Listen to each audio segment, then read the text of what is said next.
잠깐, 이게 말이 됩니까? 세계에서 가장 많은 돈을 굴리는 자산운용사가 이제 비트코인으로 월세를 받겠다고 나섰습니다. 주식도 아니고 부동산도 아닌 비트코인을 들고 앉아서 매달 현금이 통장으로 꽂히는 구조의 상품을 만들겠다는 겁니다. 이게 단순한 신상품 하나 출시가 아닙니다. 블랙록이 이 판에 이런 방식으로 뛰어들었다는 자체가 월가의 판도가 완전히 새로운 국면으로 넘어갔다는 선전포고입니다. 그리고 이 소식이 나오자마자 이미 4월에 유사 상품을 신청해두고 준비 중이었던 골드만삭스가 긴장하기 시작했습니다. 오늘은 블랙록이 설계한 이 새로운 게임의 구조가 정확히 어떤 건지, 그리고 이 전쟁이 여러분의 포트폴리오에 어떤 의미를 갖는지 데이터를 통해서 하나하나 뜯어보도록 하겠습니다. 자, 먼저 지금 시장이 어떤 흐름으로 가고 있는지 저희 크립토 매거진 홈페이지 뉴스란부터 빠르게 훑어보도록 할까요? 블랙록, 비트코인 월세 받는 ETF 출시 초읽기, 월가의 다음 전쟁이 시작됐습니다. 자, 이 기사 제목에서 핵심 단어는 두 개입니다. 월세와 전쟁. 이 두 단어가 왜 나왔는지부터 알아봐야겠죠. 하나하나 풀어드리겠습니다. ETF, 즉 상장지수 펀드는 쉽게 말해 주식시장에서 펀드를 주식처럼 사고 파는 상품입니다. 기존의 비트코인 현물 ETF, 대표적으로 블랙록의 IBT는 구조가 굉장히 단순했습니다. 비트코인 가격이 오르면 ETF 가격도 오르고 내리면 같이 내리는 구조예요. 수익은 오직 하나, 시세 차익뿐이었습니다. 그런데 이번에 블랙록이 들고 나온 건 완전히 다른 개념의 상품입니다. 비타, 비트코인으로 월세 받는 구조.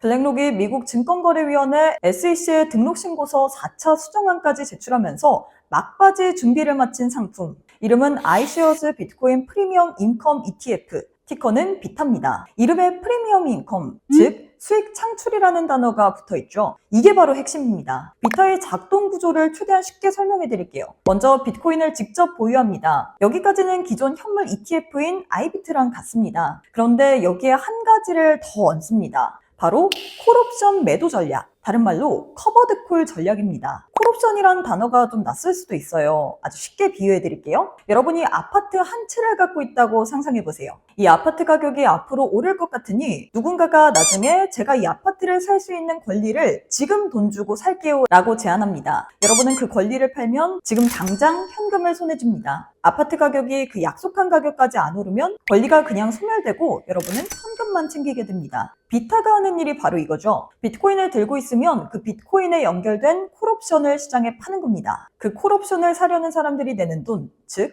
옵션 프리미엄이 ETF 투자자들한테 정기적인 현금 수익으로 돌아오는 구조예요. 비트코인을 쥐고 앉아서 현금을 뽑아내는 것, 이게 바로 월세라고 표현한 이유입니다. 블랙록은 이번 수정안에서 연간 운용 보수를 0.65%로 확정했습니다. 지금 시장에 이미 나와 있는 비슷한 커버드콜 비트코인 ETF 두 종목의 수수료가 0.95%, 0.99%인데 블랙록은 그보다 확연히 낮게 잡았습니다. 블룸버그 ETF 분석가 에릭 발추나스는 지난 11일 8회 서류, 즉 증권등록 신고서 제출 사실을 전하면서 이르면 6월 18일 상장 가능성이 있다라고 밝혔습니다. 8회 제출은 통상 일주일 안에 상장으로 이어지는 절차입니다. 그렇다면 이게 개인 투자자들한테 무슨 의미냐? 이 비타 같은 수익형 ETF가 시장에 자리를 잡으면 투자자들의 선택지가 달라집니다. 기존에 비트코인을 들고 있던 투자자는 두 가지 옵션이 생기는 거죠. 하나는 가격 상승에 전부 베팅하는 기존 현물 ETF, 다른 하나는 가격 상승의 일부를 포기하는 대신 매달 현금이 꽂히는 수익형 ETF. 가격 변동에 불안해하던 분들 혹은 비트코인을 보유하면서도 이 안정적인 현금 흐름을 원하는 분들한테는 새로운 선택지가 생기는 셈입니다. 다만 한 가지 냉정하게 짚고 넘어가야 할 부분이 있습니다. 커버드콜 구조의 특성상 비트코인이 강하게 급등하는 구간에서는 수익 상단이 제한됩니다. 옵션을 팔아버렸으니까요. 월세를 받는 대신 집값이 폭등했을 때 그 차익 전부를 내 것으로 못 가져간다는 뜻입니다. 즉, 가격 폭등장에서의 수익 극대화보다 꾸준한 현금 흐름을 우선시하는 투자자들에게 더 맞는 구조입니다. 그렇다면 왜 하필 지금 이 타이밍에 블랙록이 이 카드를 꺼냈을까요? 그걸 이해하려면 지금의 비트코인 현물 ETF 시장이 어떤 구조로 돌아가고 있는지부터 알아야 합니다. 블랙록의 비트코인 현물 ETF인 IBIT는 출시 이후 비트코인 ETF 시장에서 자금 유입을 주도해왔습니다. 현재 전 세계 자산운용사 가운데 단연 압도적인 비트코인 보유 규모를 자랑하고 있고 경쟁사들이 쫓아오기 버거운 격차를 벌려놓은 상태죠. 그런데 비트코인 현물 ETF 시장에는 구조적인 특성이 하나 있습니다. 가격 상승 국면에서는 아이비트로 자금이 몰리지만 시장이 이 방향을 잃고 흔들리는 구간에서는 자금 유입과 유출이 엇갈리면서 변동성이 커집니다. 지금이 딱 그런 구간입니다. 최근 ETF 유출입 현황 차트 한번 보시죠. 녹색 막대가 유입, 빨간색 막대가 유출인데 최근 빨간색 막대량이 압도적으로 많죠. 이게 바로 블랙록이 비타를 지금 들고 나온 배경입니다. 단순한 가격 추종 상품 하나만으로는 모든 투자자들을 품기 어렵습니다. 가격 변동이 지친 투자자, 정기 현금 흐름을 원하는 기관과 연금 자산, 채권 대체 수단을 찾는 안정 지향형 투자자, 이 세 부류를 끌어안으려면 다른 상품이 필요합니다. 그래서 비타가 그 자리를 채우기 위해 설계된 건데요. 여기서 중요한 팩트 하나, 사실 비슷한 구조의 상품을 먼저 신청한 건 골드만삭스였습니다. 골드만삭스는 지난 4월 SEC에 비트코인 프리미엄 인컴 ETF를 신청했는데요. 그런데 블랙록이 뒤늦게 뛰어들어 오히려 더 빠르게 상장을 치고 나오려고 하고 있습니다. 에릭 발초나스는 골드만삭스가 7월 1일 안팎으로 상장을 노리고 있는 반면 블랙록은 그보다 2주 이상 앞선 6월 18일을 향해 달리고 있다고 분석했습니다. 나중에 출발했지만 결승선을 먼저 끊으려 한다는 거죠. 이게 왜 중요한지 ETF 시장의 생리를 보면 바로 이해가 됩니다. ETF 시장에서 첫 번째 상장 효과는 단순한 타이밍 이상의 의미를 가집니다. 투자자들이 먼저 들어간 상품에 자금이 꼬이는 관성이 생기거든요. 일단 먼저 자리를 잡으면 후발주자가 수수료를 낮춰도 갈아타는 게 생각보다 쉽지 않습니다. 블랙록이 비트코인 현물 ETF 시장에서 아이비트로 이 선점 효과를 이미 경험을 했죠. 수익형 ETF 시장에서도 같은 전략을 그대로 쓰려고 하는 겁니다.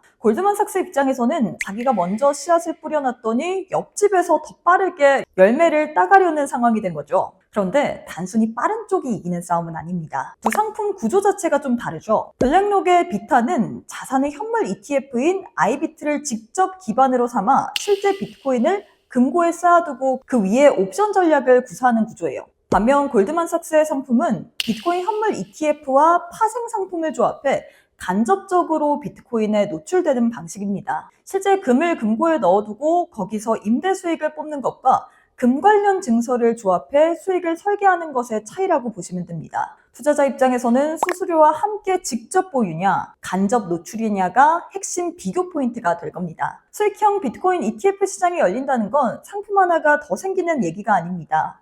지금까지 비트코인을 변동성이 너무 크다는 이유로 포트폴리오에 담지 못했던 연기금, 보험사, 배당 중심 포트폴리오 운용사들한테 완전히 다른 진입 명분이 생기는 거죠. 비트코인 가격 방향과 무관하게 매달 현금이 나오는 구조라면 지금까지 비트코인을 외면하던 성격의 자금이 흘러들어올 이 새로운 통로가 열리는 셈입니다. 이건 비트코인 수요 기반이 넓어진다는 뜻이고 시장의 저변 자체가 두터워지는 방향입니다. 블랙록이 지금 이 카드를 꺼낸 타이밍 결코 우연이 아닙니다. 자, 그렇다면 이렇게 블랙록과 골드만삭스가 물밑에서 치열하게 판을 짤 때 실제 매매 현장에서 우리는 과연 어디를 봐야 할까요? 시장이 흔들릴 때 뒤늦게 뉴스를 보고 움직이는 개인과 뉴스가 나오기 전에 이미 이 포지션을 잡아둔 기관 사이의 차이. 그 간극을 만드는 게 뭔지 아세요? 그들이 쓰는 기준선 자체가 다르다는 겁니다. 그래서 오늘은 저희 크립토 매거진 홈페이지 트레이더 칼럼에서 이번에 올라온 아주 날카로운 내용 소개해드리려고 하는데요.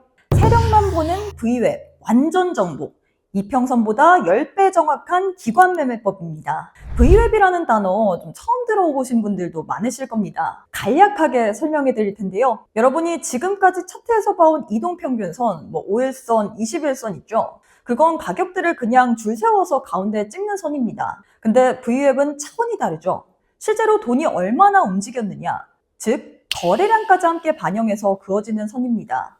쉽게 말하면 이동평균선이 사람 수만 세는 출석부라면 V앱은 실제로 돈을 낸 사람들이 가장 많이 모인 자리를 찍어주는 선입니다. 은행, 펀드, 알고리즘 트레이딩 시스템 같은 기관들이 이 대규모 매매 성과를 측정할 때 매일 이 선을 기준으로 쓰는데요. 그 결과 이 선 주변에서는 기관 자금의 움직임이 집중되고 가격이 이 선을 자석처럼 끌어당기는 현상이 반복됩니다. 그리고 오늘 이 시점에 이 칼럼이 더 날카롭게 읽히는 이유가 있습니다. 블랙록이 비타를 통해 비트코인 시장의 기관 자금의 통로를 넓힌다는 건 앞으로 이 시장에서 기관의 매매 방식이 더 강하게 작동한다는 뜻이기도 합니다. 기관이 쓰는 기준선의 영향력이 더 커진다는 뜻이고 그 선을 미리 알고 있는 사람과 모르는 사람의 간극은 시간이 갈수록 더 벌어지게 됩니다. 자, 여기서 더 많은 내용을 풀면 칼럼 작성하신 분이 화나시겠죠? 어느 방향에서 진입해야 하는지, 어디서 빠져나와야 하는지 그 구체적인 타이밍과